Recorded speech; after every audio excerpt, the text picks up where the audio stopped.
On today's episode of Gathering the Kings. In the retail industry that we are working on, people are used to change. So they want to see new stuff every day. So if there is a hot button topic over there, they want to look at that. There is a new product available somewhere, they want to look at that. They are almost like 4-year-olds. They want more attraction. You are listening to Gathering the Kings with Chaz Wolfe, featuring fellow 7, 8, and even 9-figure business owners who have real battle scars from business and life, but have prevailed as the king that they are designed to be. We welcome high-performing entrepreneurs to the stage in order to reveal the real of the real on what it takes to build a successful business today. We dissect the good and bad decisions they've made along the way that give a true and accurate picture of the journey of success and how you too can get there. Through this dialogue, you will learn the value of growing your network and surrounding yourself with power players and kings like today's guest. Grab your pen and notebook because we're about to dive in. Yep.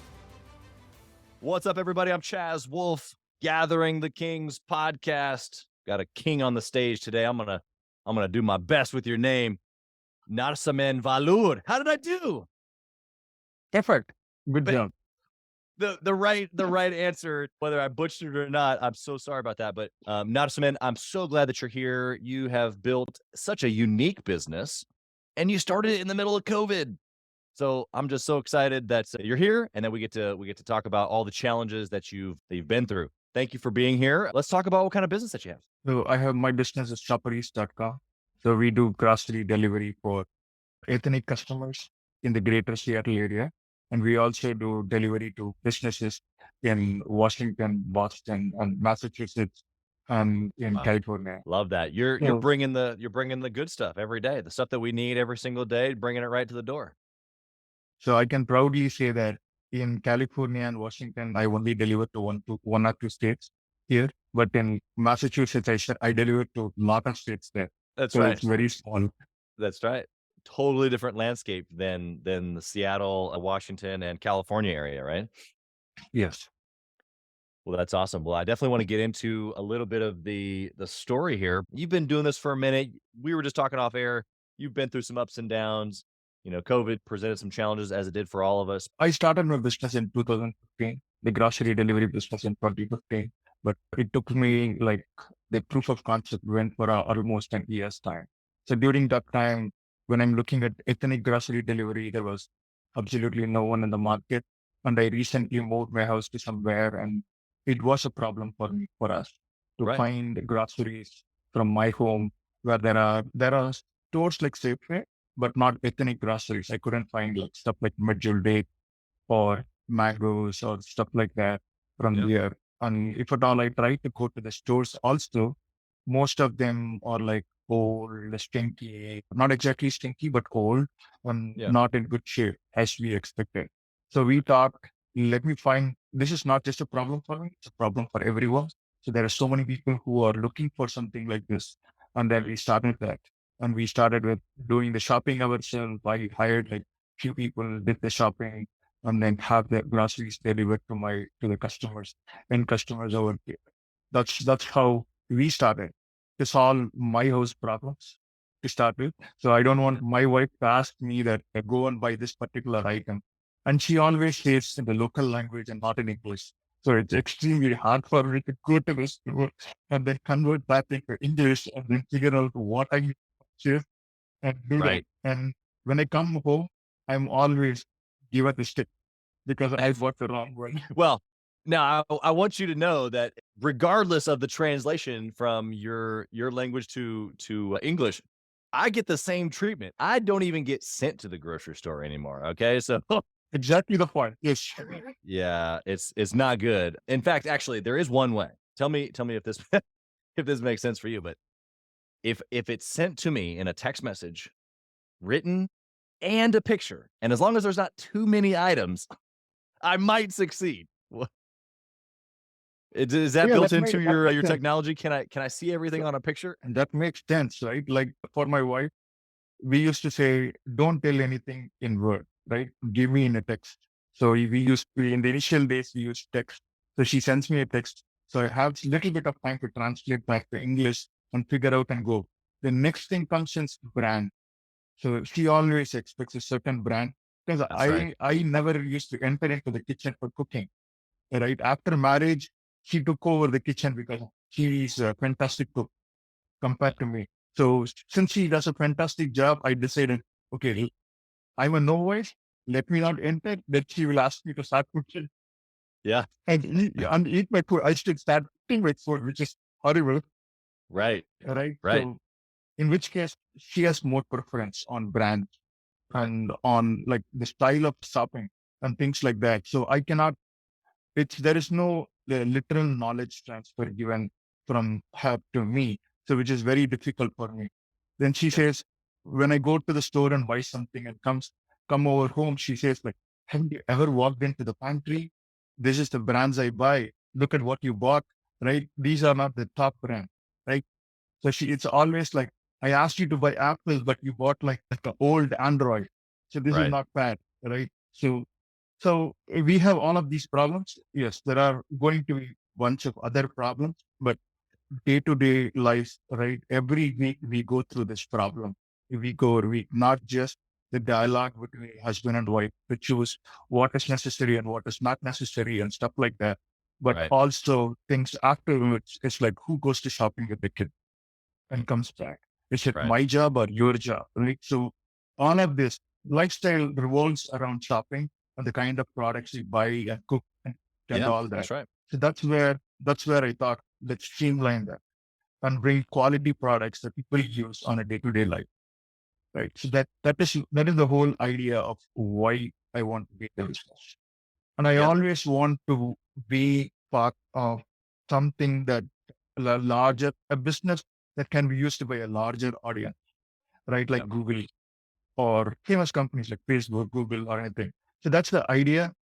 Like I want to shoot for the sky. Of course, I did not reach the sky. I haven't reached the Not tree yet. yet. I haven't reached the tree yet, but it's a starting point. So Yeah. that's where we started and we decided, okay, let me go into this space where there is a huge gap right now. Post COVID, it's not a huge gap. The gap has been narrowed significantly. But the time Right. when we started, it was a huge gap. That's I right. started that, and then I think I'm fairly successful in there because one thing I did not take into account is people do not trust others to do shopping for them. Right. So So how do you overcome that? I mean, because you're right. Like there's a lot of conveniences. It would be great if someone could go get the XYZ for me, but I'm particular about X, Y, and Z. Maybe like your wife, where there's specific brands and then this and then this, and it's got to be in a specific way. And so how do I trust a brand to like yours to be able to give me the brands or the things inside of this cooking experience or really anything in life? Because it's a deeper letter, rooted question of how are you building trust? Really? so one thing is for granted. People make mistakes. So whenever we are doing packing, we do make mistakes and stuff like that. How to correct the mistakes and make sure we give a consistently fine product every single time. So we Right. set the expectation for the customers. First time they buy it, they get the expectation and then they know, okay, this is what I can expect from them. And should get the same experience consistently Right. throughout this phase. So that is the most important part.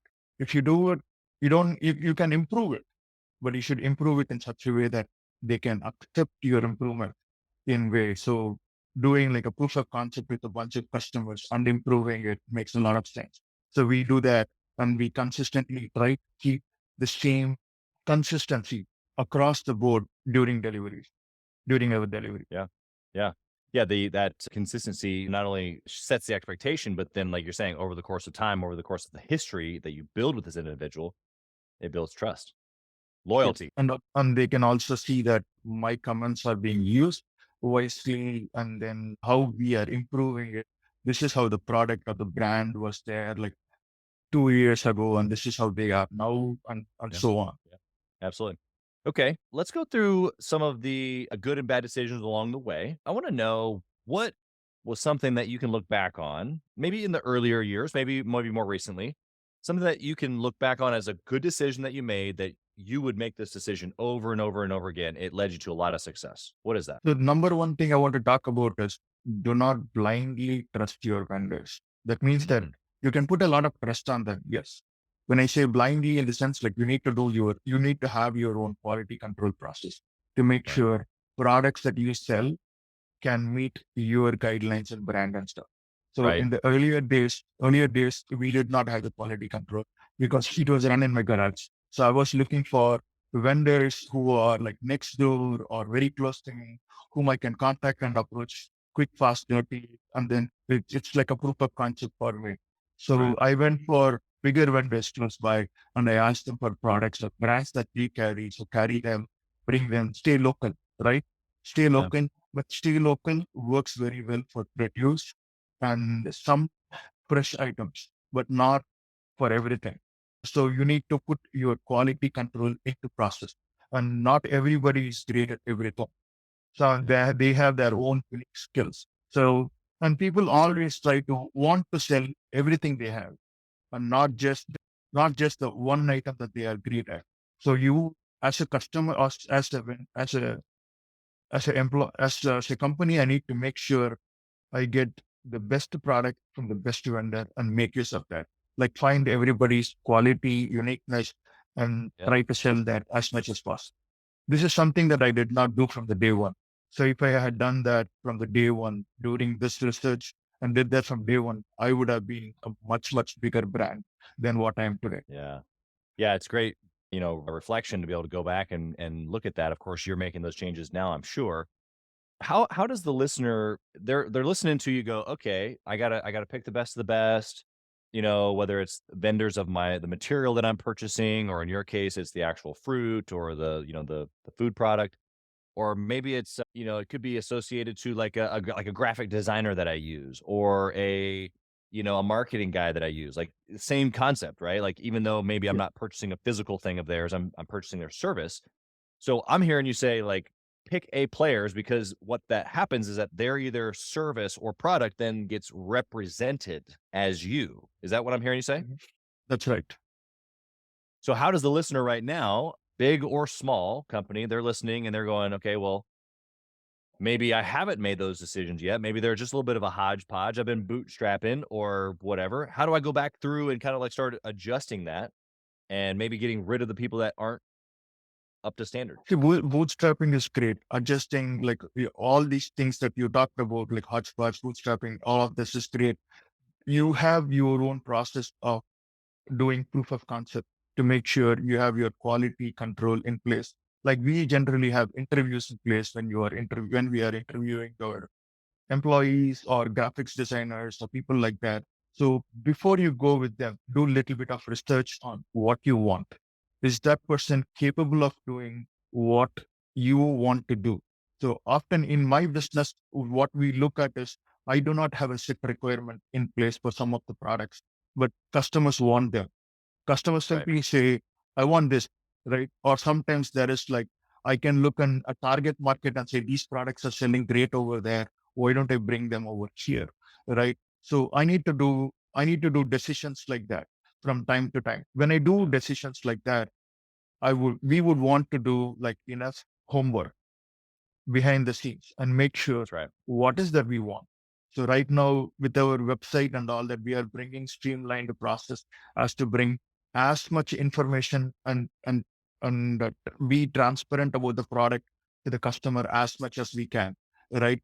So as a product, in case whenever we are promoting a brand, as much transparency we bring to the customer about the brand or the product, it gives us more control to the customer and the brand, connecting to the customer and the brand, and not giving any fault of the brand on us. Right. Yeah. So how we can do that is what people have to look at. Quality control is number one. Number two, if you are onboarding vendor, giving them exclusive space to the customer, the vendor to the customer is important on making sure how your brand can play a role in connecting these two people together. Yeah, I think that simply just communicating between the two, or allowing them a clear way to communicate eliminates a lot of that potentially, Yes. unless you are the method, like the communication from the customer to the vendor. But even that, still, like there's a certain pathway for that. I think that good expectations can be set, and a good healthy relationship can be had. What about a So bad you, decision? Something that if you've done there's that you caught some bruises on, and we can we can learn. Absolutely. Quality control, as I mentioned before, in the initial days, I have onboarded products and customers, just like my wife. My customers have scolded me and then said, I never buy these products. Right. Right. And then Right. we have private label products in the past and then given those products to the customers. Not when I say private label, that doesn't mean that actually taking a different brand and putting my brand name on that. It's basically something like we sell oats, but instead of Quaker oats, we just gave the name oats in front on the customer's face and they bought oats, and instead of Quaker oats, we in between we take like Great Deal oats or Quaker oats or some other brand of oats and sell the customer the cheapest one possible. So we used to do that in the earlier days. And when we did that, customers find like Quaker oats is much better quality than the other one, and they don't like the other one. When they get it, that's when Right. they say, "Oh, this is the kind of oats I get. I wouldn't buy from this company anymore." So Right. that's where I talked about transparency on giving the customer and showing them exactly what they are, so that they know the brand and they can directly talk to the brand and tell them that this is bad with your product and stuff like that. So that Right. is one part where I was able to pick and choose multiple things in there. And the other part is, so we have imported directly from India in different places. So when importing from different countries, each country has its own norms and giving product packages and brands and all that, like on expiry dates, product package giving their product packaging and all that.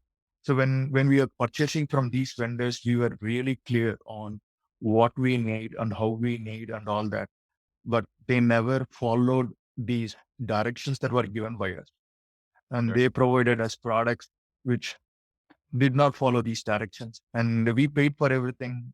And the container came over here. And then it's not like small, it's like $50,000 worth of goods coming over here. And after it came over here, you find like, what what is this? Everything is expired. Like everything has a batch date of like 15 days from now. I have to sell this whole container within 15 days. Wow. Right. And then I go back to them and tell them, like, this is not what I asked. What are you giving me? All of these supposed to, I told you I want only export products for the US and not anything else. Right. So I had asked questions like this and they say, oh, you know what? All these dates are being mishandled by the retailer in your target country. Like, dude, no. If I had known this, I would not even have picked up the phone with you, right? Right. And so those are kind of issues that happens. So now we have a team in India to make sure before it lands or the target country where it goes, if it is India, Europe, or anywhere like that, we Right. make sure to go talk to the person over there and do that. See, the best thing about the thing about this is the vendors we worked with, they were supplying goods to us in the past. And they know the process and they know everything. That's where I said, make sure you work with them on what they are great at Yeah. and figure out and work with them for the greatness and not everything else. If you are working with the vendor and making sure he's providing something else, have a quality control process. Ask them to send you like a small batch of items, make sure it meets your criteria, your business criteria, and and works with that, because every business works in a different way. And in the business field, everybody has assumption and they assume that others also work in the same way as they work That's right. in there. And everybody wants to make sure they provide the goods at the cheapest cost possible. So that Right. means that anything small details here and there, everything is offloaded to the end customer. It's their problem, not my problem. I will give you the product at the cheapest cost. Everything else is your problem. Right. Yeah. I mean, you're downloading some really, really, really simple things, but very profound, I guess, is when you're dealing with multiple vendors, which many listeners are, you don't have to necessarily just go with the same one for a lot of different things. And I think probably a lot of people just was like, well, simplicity, this guy can do everything for me, or it's, I know the guy, we got a great relationship, but what you're saying is like, above all that, the end user is actually the most important, and the trust that you're giving to them by brand standard. And so you got to hold that line. And even if you need to have multiple different vendors for all their different, strengths, that's okay. No, if one person can give you everything, that's great. Just have a quality control process. make sure all the products that he gives you is exactly the same as other one is giving you. Right. Right. Right. Right. Once the first initial phase is going to be extremely difficult for you to go through the quality control process, which is more like interviewing the right candidate for you for the job. It's Right. like that. So once we go through that, then everything falls in line Right. properly. Yeah. Yeah. You've got kind of two on ramps there that you can take. Both lead to the same place, which is high quality standard, which then gives the experience to the client what it is that you're actually wanting to give them. Right. Yes, absolutely. Love that. Okay. Let's go. Of course, of Go course, ahead. my partners listening to this are going to say, why didn't he put it back? Exactly. Well, because I didn't know it back then. Gosh darn it. If I had known it, I wouldn't have done it. But that's what hindsight looks like, you know. And Yeah. I think as business owners, this is interesting. We were talking about this before we hit the record button, but you know, we do this show because we can learn from the things that you didn't know back then that you do know now. And this is the very emis of the show, but also just networking and getting in relationship with other high performers is that I don't need to go figure out your problem because you already solved it. I just Yeah. need you to tell me what the Exactly. answer is. Exactly. See, that is another thing I want to talk about is in the problem space. We were trying to set up a store in a different location in California. And for some reason there were issues there, like this working with the city, getting the electricity and things like that over there took almost like 8 months Jeez. over there. And then I'm keep on telling everyone that my store is coming in 2 months, 2 months. And it's going Oh, to be a year. So dude. in a year. Of course, the good part is I did not spend any money on it, but time wasted is time wasted over there. Right. So, Right. and we have a bunch of people who are ready to come. I mean, who are working as our partner in that area, whom I think that who are good at what they are doing because they have done something similar over there. So this is exactly where it would help most to talk to people who have done this in the past, ask them maybe in the target area, ask them, okay, I'm going to do this. What are the gochas? Tell me the gocha, right? That's right. If we did that, then great. They would have told me the gotchas, this is what it is. And this is how much it will cost. You are trying to think like it will be like $500,000. It will be like $1 million to set this project up. Do you have budget in place and all that? And hindsight is another problem. Like during 1 year ago, the interest rates were like 4% for businesses and stuff like that. Now it's like 10%, 10, 12, 13% in there, right? Like 8 months we thought, okay, let's get the loan when everything is ready and set. Now the interest rates have gone like 3 times. Yeah. Yeah. Let alone even the products that were sold back then at a low price that were on an arm or some sort of a variable. And man, there's some businesses getting Yeah. torn up And, right uh, now. and the, our margins are not increasing. The Right. interest rates have gone up. Our margins are actually going down. They are not increasing because post COVID and all of the issues that is happening right now. Yeah. Yeah. A lot of challenges.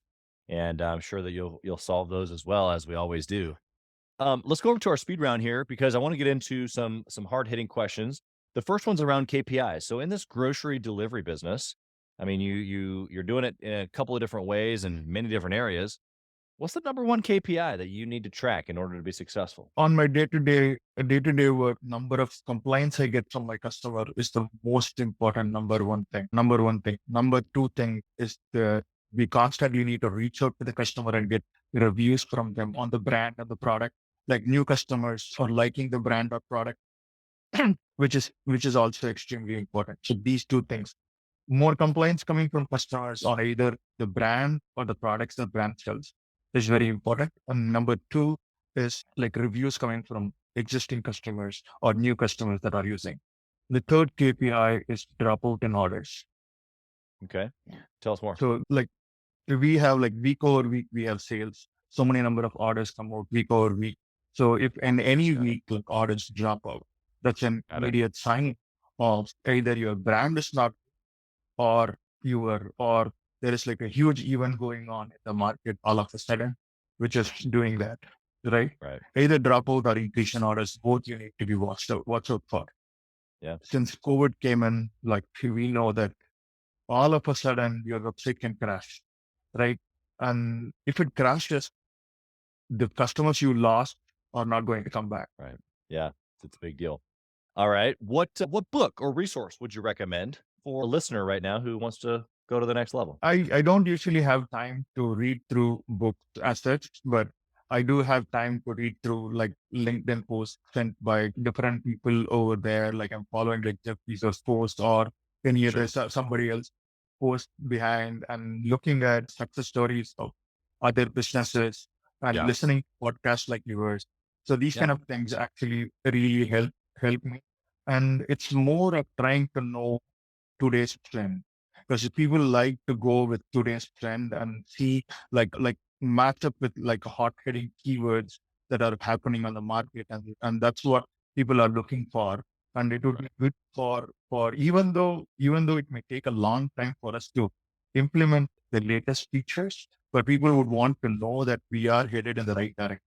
For example, right now ChatGPT is a big thing. Everybody talks about ChatGPT, and within Right. our company also, we are thinking about how to implement either ChatGPT or something similar in the customer service arena, where people can come in and then say they type, and then they say, I want to do this, I have this problem, and how the Right. response comes to them real time and all that. So we are trying to implement those kind of things. So looking at different articles from people and trying to look at different success stories of different people, and trying and where from where we can come up and say, okay, working with for business would be a good idea for this business where I can integrate my shopping cart along with WhatsApp and try to provide the opportunity for the customer to order directly from there. So looking at ideas like that and trying to how these ideas can implement it into place. Yeah. But sometimes simplicity is the most important part. So providing options for customers into multiple places may not be a good idea. So this is where I think about a business to business platform where we have like an extremely simple process for ordering, and customers know this is where I can come day in and day out, dial, Right. and then they say, okay, this is how I place my order, because this is not always an order being placed by a techie. This is mostly an order being placed by somebody who's a chef or somebody who's managing a restaurant or someone like Right. that. So they don't want changes. They don't want any changes. Nope. So Hit the if it is just hit the dirty, repeat button. if it is dirty, they want it dirty, Yeah. right? So these are the kind of people that they are used to a certain recipe. And if that recipe works for a customer, they want to rinse and repeat the recipe for a million times, right? Yeah. So that is where those are some of the places where we don't need to look at new customer, but for existing customer, dial tone is extremely important. Yeah. In the retail industry, that we are working on, people are used to change. So they want to see new stuff every day. So if there is a hot button topic over there, they want to look at that. There is a new product available somewhere, they want to look at that. They are almost like 4-year-olds. They want more attraction. Yeah. Yeah.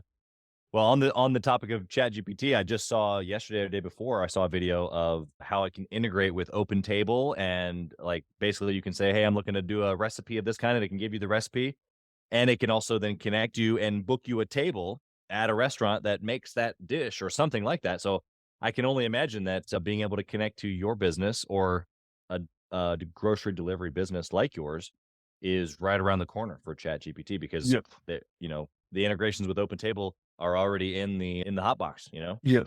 So, so that is probably one place where we can spend a little bit of time and research and doing that and Yeah, figuring out how to integrate that and be first in the market or something like that. yeah, exactly.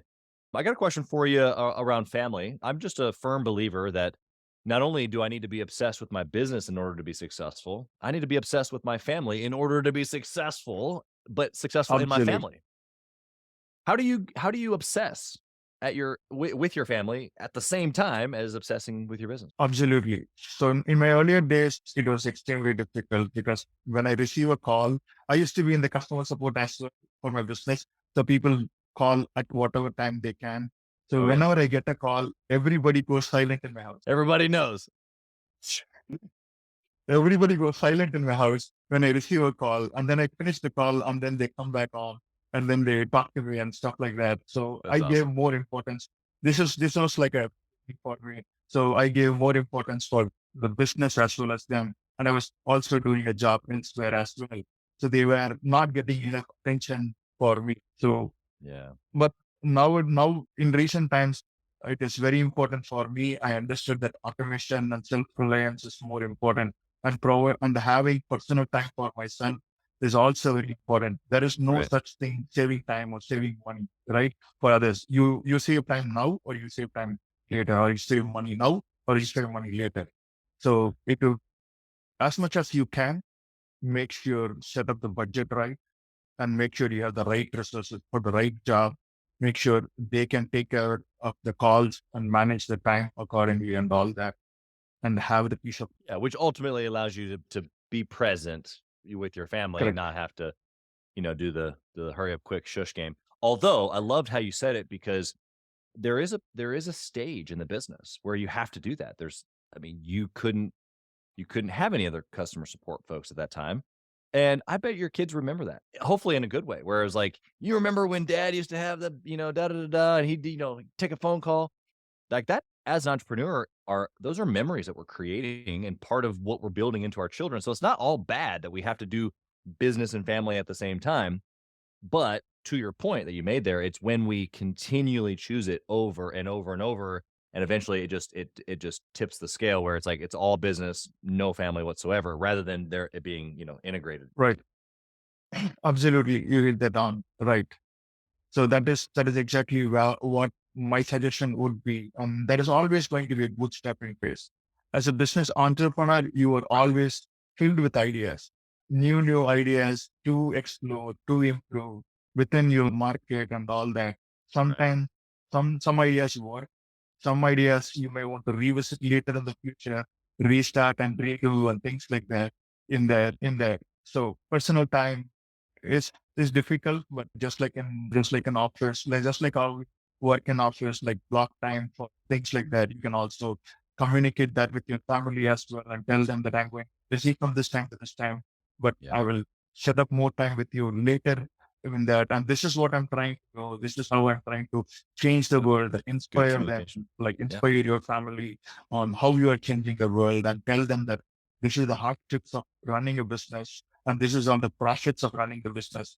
I see my family look at both of them whenever they come with me to the office and they see, oh, I can see this business grow from so small to so big, right? Right. And this is what this business has been done.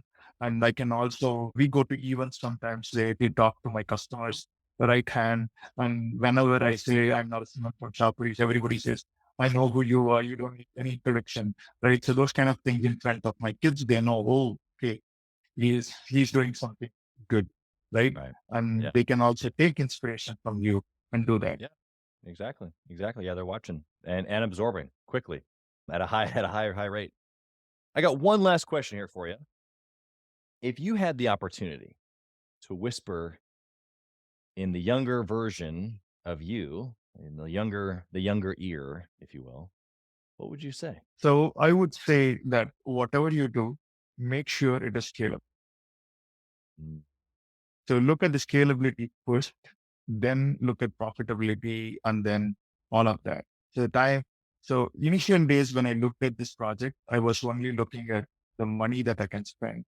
And I was also looking at ROI and stuff like that later and all that. I was really not looking at scalability as one of the metrics, number one. Number two is how fast people will adapt to a service like, right? Right. So COVID was a boom, a blessing in disguise. So a lot of people adopted the project like in a fraction of time, something like that. And which was great. And before that, it was very, very hard. Like it was going like snail pace. We were doing good. We were not doing bad, but the kind of improvement we were looking for on month over month was not really hitting there. So once COVID hit, we were hit from every direction at the same time. And that gave us like a lot of ideas and then say like how we can improve. What is Yeah. that most important for me to improve.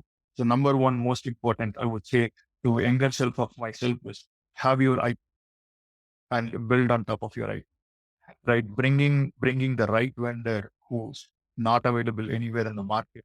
Come with him first, right? Don't come with him. Like I came with the idea of shopping and delivery, which is great, but which did not have my own IP in there.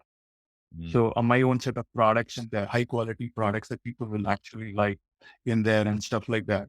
Right. Right. So those are things that I would tell my younger self, look at these key points. Yeah, I love Right. it. I love how And hit them. direct you are with your younger self. I think it's great. Here's exactly what I did wrong. Do it like this instead. I love that. I love that. Well, I want to know, how can we find your grocery service if we're in the Northwest, or if we're in California, or if we're in Boston? How can the listener find you and purchase your grocery service? Also, if they want to just reach out to you and talk to you as an entrepreneur, how can they find you personally? So they can go to shoperies.com, shoperies.com. And within anywhere in the greater Seattle area, they can go to shoperies.com and then look at groceries that we sell over there and do that. They can also go to shoperisbulk.com. That's the specific website for restaurants and bigger businesses. Our prices are super competitive. So you don't have to take my word for it. So you may think that this just sounds like shoperies.com, shoperisbulk.com. There is not a name that I have not heard. It's not like Walmart or Amazon or anything, but just go and look at the price. Right. Right. Just So I don't want to talk. a good fit. Yeah, I don't want to talk about my products or anything. If you go and look at the prices in a product, just have a registration based on your area. Like if you live anywhere in Massachusetts or Rhode Island or anywhere close by, or you are in like anywhere closer to the greater San Jose area, Silicon Valley area, or you are in greater Seattle area, just go there, look at the prices of shoperisbulk.com. If you own a restaurant, look at that. You will find the prices to be super competitive, whether you are buying meat or any specific set of stuff over there. The prices will be super competitive in shoperisworld.com. And I'm sure you will hop onto it in no time. Yeah. And it saves a lot of time and money for you. Just like how I talked about working with the second person to know what brand or what everything you need. In restaurant business, it's extremely difficult because you need to know the complete intelligence of your whole pipeline in there in order to ordering goods for your restaurant. So where a product like this, you can give the product to your chef, your waiter, or your this thing, all of these guys, and ask them, just add the products to the cart. I will review it end of the week and place the order. Right? You don't need to worry about what brand they have to buy, what quantity they have to buy. None of them. Just do this and do that. And you can also ask us, I want to know, set up my website, set up my cart in such a way that week over week, I can place my order. All we ask is let us know what you buy in the past. We will have the interview with all the different teams that you have, and then we will set it up for you. And then you can go and place the order yourself week over week. So we do that for you for the business side. On the greater Seattle area, where we are extremely strong, which is the first business I started, is the grocery delivery to independent customers over here. It's more of an ethnic grocery delivery. It's a pure vegetarian store. We don't sell any meat or chicken or anything. It's pure vegetarian, but you can find exciting fresh products like fresh fruits. If you want fruits like that, you may have to go to Florida or Hawaii or even back to India, Thailand, Very cool. or places like that. You can find like guava, like Hawaiian papaya, Yeah. fresh mangoes from India and stuff like that over there. And all of them are in affordable prices, except for mangoes, which come from India, which are like super expensive and super tasty as well. Yeah. You can't, you get what you pay for. All right. Yeah. And But- we have bunch of cool snacks and millets, which you can consume in different ways, and rice and all sort of cool stuff is available there. If you go, you can browse around the website. It's not quite as tech friendly like Walmart site or otherwise. We focus more on our products first, the quality of our products first, then the quality of the services and the internet services and stuff like that we provide in there. If it is great. We have we have a mobile application for Android, iPhone, and all that as well. And we also have a website, shoperies.com, please try us out. And I'm sure you like it. If you don't like it, or if you have any comments or anything, you can directly reach me out, vallur@shoperies.com or vallur@gmail.com is my email. Please reach me out over there with respect to this business or any questions. I'm an entrepreneur. I like to discuss with others about how to run a business or how to start a business. I have worked with 2 or 3 businessmen in other parts of US to starting their own e-commerce business. Like few years ago, I have helped them bootstrap end to end as well. And I have no stake in that. I had no stake in that. So if you want to give me a stake, that's great. If not, it's okay. I would like to help you out as well. Yeah, that's great. Well, I think that the willingness to share and give is fantastic, and you never know kind of deals you come across because, man, I tell you, even just from having folks on my show, I've done literal deals, business deals with people that have been here on my show. I've obviously got we've grown our mastermind group has grown from people being on the show. So there's always people listening or people who may you come in contact with that you can do business with or create a relationship, and sometimes that turns into something else. So we just so appreciate you Absolutely. being here. Of course, your time that you gave here today was just super incredible, but I just wanted to not only thank you for that, but wish you a blessing on your family and your business, Thank you. all the 3 different cities that you're in operating. Thank you for being here and giving so much just incredible, juicy details of your story. We appreciate it so much. Thanks for being here. Thank you. Thank you for listening to Gathering the Kings today. I hope that you were able to pull out a few nuggets to go apply into your business right away. More importantly, though, I hope that you're realizing that it takes more to be successful than just being by yourself, doing it all on your own, carrying the weight all by yourself. What I have realized, not only in my own journey from multiple businesses and multiple different industries, and now interviewing literally over 200 or 300 other very successful 7, 8, and 9-figure business owners, is that it's tough to do it alone. And so Gathering the Kings literally exists to bring together successful entrepreneurs. In fact, we are putting together 1,000 kings, specifically who are grateful but not done. We're intentionally assembling kings who fight tooth and nail for their business, family, and communities. And here's what we believe, that in the pursuit of excellence in those areas, that it ignites within us the responsibility to govern power and forge a lasting legacy. So if that relates and resonates with you, and you know that you need people around you, sharp, qualified, other very successful business owners, I want you to go to gatheringthekings.com. I want you to take a look at what we're doing and see if it makes sense for you to be part of our pursuit to 1,000 kings. Talk soon.